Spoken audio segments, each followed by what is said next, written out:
एकादशी का जो महत्व है वो संक्रांति से 4 लाख गुना ज्यादा है। एकादशी का महत्व मकर संक्रांति से 4 लाख गुना ज्यादा है। और बोलते हैं कि आप जब चंद्र ग्रहण या सूर्य ग्रहण होता है उसमें स्नान और दान पुण्य का बहुत बड़ा महत्व बताते हैं, परंतु एकादशी के दिन अगर आप व्रत करते हैं तो आपको उससे भी 1000 गुना ज्यादा आपको फल मिलता है। और बताते हैं कि जो अश्वमेध यज्ञ होते हैं, अश्वमेध यज्ञ बोले तो जो कॉमन जो यज्ञ होते हैं उनमें सर्वश्रेष्ठ यज्ञों की श्रेणी में अश्वमेध यज्ञ आता है। तो कॉमन यज्ञ भी अगर आप 1000 यज्ञ करें, जो फल आपको मिलेगा वो फल आपको एकादशी करने से मिलता है। और 100 अश्वमेध यज्ञ, सामान्य यज्ञ तो 1000, अगर आप 100 अश्वमेध यज्ञ करते हैं तो उसके बराबर जो महत्व है उसकी तुलना एकादशी से की गई है। और बोलते हैं कि जो भी दान होता है, सभी तरह के दान होते हैं, जैसे किसी की हेल्प करना, किसी को कपड़ा देना, किसी के लिए घर बनाना, कई तरह के दान हमारे शास्त्रों में बताते हैं। और जो सबसे सर्वश्रेष्ठ दान है वो है अन्नदान, क्योंकि अन्नदान देवताओं और पितर, जो हमारे पितृ होते हैं, उनको सुख प्रदान करता है, उनको पुण्य प्रदान करता है। तो बोलते हैं कि अन्न दान से भी महान दान का जो महत्व है वो एकादशी के दिन बताया गया है। तो एकादशी का जो महत्व है, एकादशी का व्रत है, वो हमारी लाइफ में, डिवोटीज और भक्तों की लाइफ में बहुत महत्व रखता है। और एकादशी हमें भगवान के समीप लेकर आती है। तो एकादशी हमें भगवान के समीप लेकर आती है। जैसे मैंने कुछ दिनों पहले एक छोटा सा डिस्कशन किया था कि एकादशी के कई तरह के महत्व होते हैं। तो उसमें एक होता है साइंटिफिक हो गया, एक खगोलीय होता है, एक पौराणिक होता है। तो साइंटिफिक में तो हमने डिस्कस किया था कि अगर आप महीने में 2 बार भी बिना अन्न के और बिना खाने के रहते हैं तो बॉडी में जितने भी नेगेटिव और जो पॉइजनस गैसेस और लिक्विड होते हैं वो बाहर निकल जाते हैं। खगोलीय और नक्षत्रीय का हमने डिस्कस किया था कि क्या होता है कि इस दिन जो सूर्य के और चंद्रमा के बल के कारण जो ज्वार भाटा होता है, आप देखेंगे कि समुद्र में लहरों की ऊंचाई बढ़ जाती है इस दिन।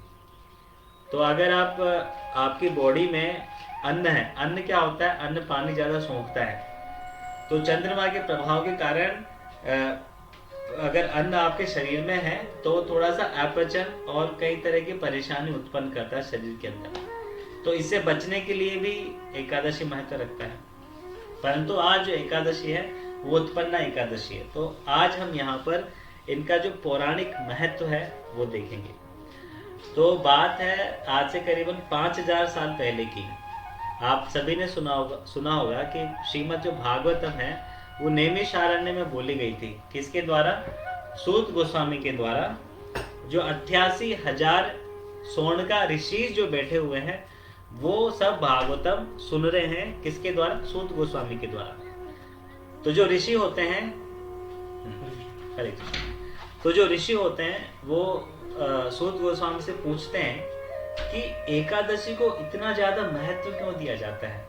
ऐसा कैसे कि एकादशी का महत्व कई सारे अश्वमेध यज्ञ से भी ज्यादा होता है? आप इसके बारे में आप हमें बताइए। तो सूत गोस्वामी बताना शुरू करते हैं। और सूत गोस्वामी बोलते हैं कि एक बार जो महाराज युधिष्ठिर है, युधिष्ठिर कौन है? 5 पांडवों में सबसे जो बड़े भाई है वो धर्मराज युधिष्ठिर है। तो वो कृष्ण से पूछते हैं एकादशी का महत्व। और एकादशी के महत्व में ये सर्दियों में आपके यहाँ मार्गशीर्ष महीने में जो महीना चल रहा है, मैंने यहाँ पर 2 चीजें लगा रखी है। एक तो उत्पन्न एकादशी 20 नवंबर को है, वो है। और दूसरा हिंदी में कौन कौन से महीने होते हैं, जैसे चैत्र, बैशाख, ज्येष्ठ, आषाढ़, श्रावण, भाद्रपद, अश्विन, कार्तिक, मार्गशीर्ष, पोष। जनरली पोष बड़े का नाम हम सब ने सुना होगा। पोष बड़े में गरम गरम पकोड़े और पूड़ियाँ आपको मंदिरों में और धर्मशाला में मिलती है, और माघ और फाल्गुन। और ज़्यादातर जो आजकल के जो युवा है उनको इस महीनों के बारे में पता ही नहीं, हमें भी नहीं पता था। हमें तो इस्कॉन और हरे कृष्णा मूवमेंट से जुड़ने के बाद हमें पता लगा कि हिंदी के अंदर भी कुछ महीने होते हैं। तो जो अभी महीना चल रहा है उसका नाम है मार्गशीर्ष। तो युधिष्ठिर महाराज पूछते हैं कि मार्गशीर्ष में जो आने वाली एकादशी है उसके बारे में आप मुझे बताइए। तो भगवान कृष्ण युधिष्ठिर महाराज को बताना शुरू करते हैं मार्गशीर्ष महीने में आने वाली एकादशी के बारे में। तो बात है सतयुग की। सतयुग में नाड़ी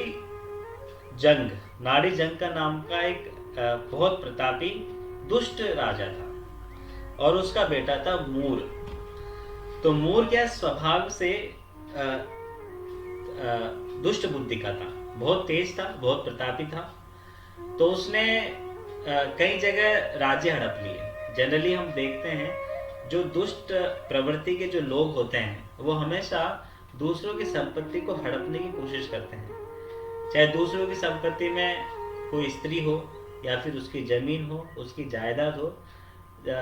दे just want to swell off, उसको बस निगलना चाहते हैं। जैसे रावण था, तो रावण ने सीता का अपहरण किया। कंस था, कंस ने जितने भी आसपास के राज्य थे उनको तोड़ना फोड़ना और उन पर अधिकार जताना शुरू किया। तो ये होता है दुष्ट प्रवृत्ति के लोगों का एक विशेष लक्षण है। परंतु आप ये नहीं देखेंगे कि कभी भगवान राम ने किसी राज्य को हड़पा हो, उसके ऊपर अधिकार किया हो, या फिर जब कृष्ण आए अपने स्वयं के दिव्य स्वरूप में, तो हम ये नहीं देखेंगे कृष्ण पूरे सृष्टि पर आक्रमण करके पूरे सृष्टि को अपने अधिकार में लेने की कोशिश कर रहे हैं। क्योंकि बाय डिफॉल्ट पूरा ब्रह्मांड ही उनका है, और उनका होने के नाते भी ये सब वो दिखाते नहीं है कि सब मेरे अंडर वर्क करने चाहिए, जो मैं बोलूं सबको वही करना चाहिए। आप सोचिए कृष्ण कितने प्रतापी थे। 7 साल की उम्र में उन्होंने गोवर्धन उठा लिया। वो चाहते तो पूरा जो वर्ल्ड था उसको फतेह कर सकते थे, पर नहीं किया उन्होंने। और इवन अर्जुन को भी जब वो महाभारत युद्ध में शिक्षा दे रहे थे, शिक्षा देने के बाद अर्जुन को भी बोले कि अर्जुन तू वो कर जो तुझे अब अच्छा लगता है, यदा इच्छसी तथा कुरु। अर्जुन मैंने आपको सब कुछ बता दिया है, I have told you everything. मैंने आपको युद्ध, धर्म, कर्म, ज्ञान, भोजन सबके बारे में बता दिया है। अब आप वो करिए जो आपको अच्छा लगता है। तो ये होती है भगवान की प्रवृत्ति। और जो अच्छे लोग होते हैं, जिन्हें हम गुड पीपल बोलते हैं, वो भी भगवान की इच्छा और भगवान के आदेश अनुसार ही चलते हैं। परंतु दुष्ट प्रवृत्ति वाले लोग हमेशा उनका एक ही मकसद होता है, कैसे एकाधिकार जमाना, एंड कैसे हम स्वयं भगवान बन जाए, हाउ टू बिकम लॉर्ड। हम भगवान कैसे बने, हम कैसे पूरी दुनिया पर एकाधिकार अपना दिखाएं। हम देखते हैं कि कई कंट्रीज, कई देश और कई तरह के सिस्टम्स इस सोच से प्रभावित होकर अपना एकाधिकार बनाने के लिए हमेशा लगातार प्रयासरत रहते हैं। तो वैसे ही जो मूल नाम का राक्षस था, वो भी पूरी सृष्टि, पूरे ब्रह्मांड पर अपना एकाधिकार जताना चाहता था। देवताओं को कर्तव्य था पूरे ब्रह्मांड में जितने भी कार्य चल रहे हैं, कार्य बोले तो जैसे वाटर डिपार्टमेंट का एक कार्य होता है, जैसे जल देवता हम जिसे बोलते हैं, वो संभालते हैं कहाँ पर बारिश होना है, कहाँ पर बाढ़ आना है और कहाँ पर सूखा पड़ना है। तो जो वाटर डिपार्टमेंट के हेड है जल देवता, जिन्हें वरुण देव हम बोलते हैं, और अग्निदेव हो गए, चंद्रदेव हो गए। हम जो सब्जी के अंदर जो रस होता है, वो चंद्रमा की रोशनी के प्रभाव के कारण पैदा होता है। और जो चंद्रमा है हमारे इवन माइंड की जो एक्टिविटीज होती है उसको भी कुछ हद तक वो कंट्रोल करता है। तो इस तरह से हर देवी देवता का अपना अपना कार्य होता है, वो अपने अपने जिम्मेदारी संभाल रहे थे। परंतु मूर राक्षस क्या सोचा कि नहीं, मैं ही सब कुछ संभालूं। तो उसने क्या किया, देवताओं पर आक्रमण कर दिया, देवताओं को हरा दिया, वहां से भगा दिया, बेघर कर दिया। वो उन्हें सुखी देख ही नहीं सकता था। और जो वरुण देव का कार्य था, जो अग्निदेव का कार्य था, वो सब कार्य वो स्वयं ही करने लगा कि मैं ही सब कार्य करूंगा, सूर्य को भी मैं ही चलाऊंगा। तो इस तरह से उसने अपना एकाधिकार कर लिया। और जब इस तरह की परिस्थिति आती है तो पूरे ब्रह्मांड में क्या होता है कि व्यवस्था पूरी बिगड़ जाती है। तो देवता लोग भगवान शिव के पास जाते हैं और अपनी जो परिस्थिति होती है वो बताते हैं कि इस तरह से मूर ने पूरे देवलोक पर आक्रमण कर लिया और उसे हत्या लिया एक तरह से। तो भगवान शिव बोलते हैं कि आप ऐसा करिए, आप जाइए विष्णु जी के पास, वो आपकी समस्या को सोल्व करेंगे। तो सभी देवता गण कहाँ जाते हैं? भगवान विष्णु के पास। तो हर एक ब्रह्मांड में एक जगह होती है श्वेत द्वीप। जैसे हजारों ब्रह्मांड है, तो हजारों ब्रह्मांड में से एक ब्रह्मांड में एक जगह होती है श्वेत द्वीप। जैसे हमारा भारत देश है, भारत देश में आप अमेरिका की एक एम्बेसी है, ऑस्ट्रेलिया की भी एक एम्बेसी है। तो उस अमेरिका की एम्बेसी में भारत के नियम लागू नहीं होंगे। वो है तो भारत की जमीन पर ही, पर जिसे हम राजदूत बोलते हैं, जहाँ पर राजदूत का जो कार्यालय होता है उसे एम्बेसी बोलते हैं, वहां पर भारत के नियम नहीं लगेंगे। उस एरिया में अमेरिका के ही नियम लगेंगे। तो वैसे ही ये इस भौतिक ब्रह्मांड में वैकुंठ की एक एम्बेसी है, उसे बोलते हैं श्वेत द्वीप। तो जब देवताओं को समस्या आती है तो वो ऐसा नहीं कि भगवत धाम जाते हैं वैकुंठ से मिलने के लिए, वैकुंठ लोग जाते नहीं। देवता भी वैकुंठ नहीं जा सकते, इवन ब्रह्मा जी भी वैकुंठ नहीं जा सकते, क्योंकि वैकुंठ है वो एक आध्यात्मिक जगह है। और जो देवता है, ब्रह्मा जी है, 33 करोड़ जितने भी देवी देवता है, वो भौतिक जगत के अंदर ही है। मैं एक छोटा सा आपको एक स्क्रीन शेयर करूंगा, उसमें कुछ 2 से 3 मिनट के लिए हम ब्रह्मांड का क्या क्रिएशन है वो थोड़ा सा देखेंगे।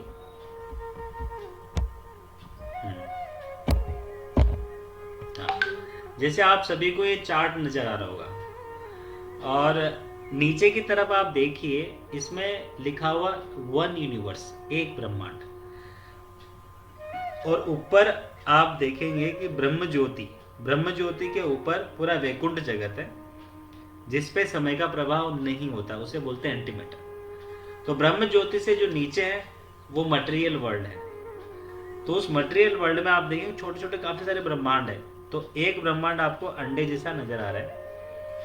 तो उस एक ब्रह्मांड में आप देखेंगे कि भगवान विष्णु की नाभि से कमल खिला है, और जहां पर ब्रह्मा जी है, ब्रह्मा जी के जस्ट ऊपर की तरफ श्वेत द्वीप है, वहां पर भगवान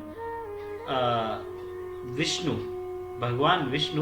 वहां निवास करते हैं। तो सभी देवतागण उस जगह जाते हैं, इसी ब्रह्मांड में जो वैकुंठ का एम्बेसी है श्वेत द्वीप, वहां पर सभी देवता जो मूर राक्षस होता है उसकी शिकायत लेकर वहां पर पहुंचते हैं। तो सभी देवता पहुंचने के बाद बताते हैं कि इस तरह से हम बड़े परेशान हैं। तो भगवान बोलते हैं ठीक है, और बोलते हैं कि चलो आप युद्ध की तैयारी करो। तो सब लोग युद्ध के लिए चले जाते हैं और भगवान विष्णु स्वयं युद्ध के लिए वहां पर खड़े होते हैं। तो भगवान विष्णु और मूर राक्षस में 10,000 साल तक युद्ध होता है। कितने साल? 10,000 साल तक। तो फिर भगवान सोचते हैं थोड़े थक गए। अब सोचिए कि कृष्णा 7 साल की उम्र में 7 दिन तक लगातार पर्वत उठाते हैं, उन्हें कोई थकावट नहीं होती। जब भगवान बोलते हैं कि मैं थोड़ा थक गया हूं, तो इसका मतलब होता है यहाँ पर भगवान को लीला करने वाले हैं, और लीला उनके योग माया के माध्यम से होती है। तो भगवान सोचे थोड़ा थक गया हूं, तो वो जाते हैं एक गुफा में, वो है बद्री का आश्रम में, हेमवती नाम की गुफा है। वो करीबन 2 योजन लंबी है। तो भगवान क्या करते हैं, वहां जाकर योग निद्रा में लेट जाते हैं।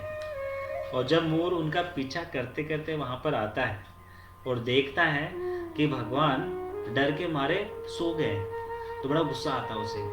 सोचता है कि आज तो मैं इस विष्णु को खत्म कर दूंगा।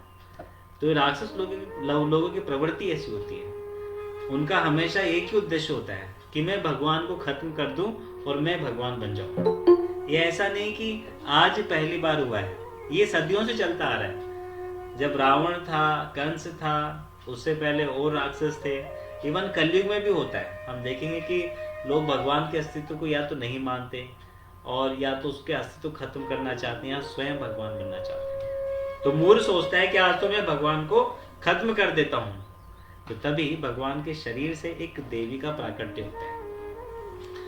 तो जो मूर्ख राक्षस होता है वो आश्चर्य में पड़ जाता है, अरे भाई ये देवी कहाँ से आ गई। तो वहां पर घमासान युद्ध होता है उन देवी के बीच में और मूर्ख राक्षस के बीच में, और थोड़ी देर में जो देवी होती है मूर्ख का सर धड़ से अलग कर देती है, उन्हें खत्म कर देती है। खत्म करने के बाद जब भगवान देखते हैं कि देवी खड़ी हुई है, तो देवी भगवान को देखकर उन्हें प्रणाम करती है और भगवान पूछते हैं उनसे कि आप कौन हैं। तो देवी बोलती है कि मैं आपके शरीर से ही उत्पन्न हूं और ये दुष्ट आपको परेशान करने की कोशिश कर रहा था, तो इसलिए इस दुष्ट का मैंने अंत कर दिया, इस दुष्ट का मैंने खत्म कर दिया। तो फिर भगवान उन देवी को आशीर्वाद देते हैं कि आप आज ये कृष्ण पक्ष के 11वें दिन आपकी उत्पत्ति हुई है, तो आप एकादशी के नाम से जानी जाएगी। क्योंकि उस देवी का उद्भव और उनका प्राकट्य आज के दिन हुआ था, इसलिए आज जो एकादशी है उसे बोलते हैं उत्पन्न एकादशी। क्या बोलते हैं? उत्पन्न एकादशी। एकादशी कल है, पर हम उसका जो वर्णन है, उसके जो कथा है वो आज सुन रहे हैं। तो इसलिए इस एकादशी को उत्पन्न एकादशी के नाम से जाना जाता है और भगवान उन्हें आशीर्वाद देते हैं कि आज के दिन जो भी आपके नाम का व्रत करेगा, आपके नाम का व्रत करेगा, उसे मेरी विशेष भक्ति प्राप्त होगी और उसके अलावा उसके कई जन्मों के पाप मैं माफ कर दूंगा। तो हमें एकादशी का व्रत कैसे करना चाहिए हम 2 मिनट में देख लेते हैं। तो आज शाम है, तो अभी शाम को हमें कुछ अन्न वगैरह नहीं ग्रहण करना चाहिए। जितना जल्दी हो सके हमें डिनर कर लेना चाहिए 6 या 7 या 8 बजे पहले। तो उद्देश्य ये है कि वो सुबह तक हमारा जो अन्न है वो पच जाए, कोई अन्न का दाना हमारे शरीर में नहीं रहना चाहिए, हमें कोशिश करनी चाहिए। और मुंह भी कुल्ला वगैरह में अच्छी तरह साफ करके सो जाना चाहिए और सुबह जल्दी हमें उठना चाहिए। कोशिश करें हम 5 बजे या फिर 4 बजे उठें। 4 बजे उठने के बाद हमें मन में संकल्प लेना चाहिए, सोचना चाहिए कि आज मैं एकादशी का व्रत करूंगा, मैं अन्न नहीं ग्रहण करूंगा और अधिक से अधिक पूरा दिन मैं अपने आप को भगवान की सेवा में लगाऊंगा। तो इस तरह का मन में हमें मानसिक प्रण हम जिसे बोलते हैं वो लेना चाहिए और फिर भगवान की वर्शिप करके, कीर्तन करके, अगर आपको मंगला आरती आती है तो मंगला आरती गा के और भगवान का नाम जप, हरे कृष्ण कृष्ण कृष्ण हरे हरे, हरे राम राम राम हरे हरे। तो इस तरह से आपको अपने दिन की शुरुआत करनी है और फिर उसके बाद आपको समय मिलता है तो आधे से 1 घंटा भागवतम पढ़ें और गो पूजा भी कर सकते हैं, ब्राह्मणों को दान भी दे सकते हैं और कोशिश करें कि आप कुछ भी अन्न का आइटम न खाएं। अगर आपको बहुत ज़्यादा भूख लगती है तो सागार कर सकते हैं, जैसे साबूदाना की कुछ आप खिचड़ी बना सकते हैं, कुट्टों के आटे के पकोड़े बना सकते हैं और ये बना के कम से कम आप खाएं। तो पहला जो लेवल होता है व्रत का वो होता है निर्जला, मतलब बिना पानी के करना। अगर वो आपके शरीर को साथ नहीं दे रहा, आपको लगता है कि ऐसा करने से मैं दैनिक कार्य नहीं कर पाऊंगा, तो सेकंड ऑप्शन होता है कि आप फल, फ्रूट या दूध ले सकते हैं। आपको लगता है कि ये भी थोड़ा मुश्किल है, तो थर्ड ऑप्शन में आप बिना अन्न का कुछ सागार कुछ भी आप कर सकते हैं। ये तीनों लेवल में से आप कौन सा भी लेवल अपना सकते हैं। और अगले दिन जैसे कल एकादशी है 20 तारीख को, तो 21 तारीख को पारण का समय भी यहाँ पर दे रखा है, जैसे 6:44 से 10:09। ये केवल जयपुर के लिए, जयपुर और वृंदावन। अगर आप दिल्ली में रहते हैं या कलकत्ता में रहते हैं, कहीं और रहते हैं, तो उसका समय कुछ और होता है। और अगले दिन जब सूर्योदय होता है 6:44 से 10 बजे तक कोई भी अन्न का दाना ग्रहण करके अपना एकादशी के व्रत का पालन कर सकते हैं। तो ये होता है संपूर्ण व्रत। और कोशिश करें आप ज़्यादा से ज़्यादा तपस्या करें, अपने आप को भगवान की सेवा में लगाएं। और एकादशी और द्वादशी के दिन अगर आप दान देना चाहें, गायों को चारा खिलाना चाहें, और जो उचित जो ब्राह्मण हैं जो भगवान की सेवा में लगे हुए हैं उनकी आप सेवा करना चाहें, इत्यादि कार्यों में आप लग सकते हैं। तो आज हम यहीं खत्म करेंगे अपनी उत्पन्न एकादशी के इस विवरण को। हरे कृष्णा।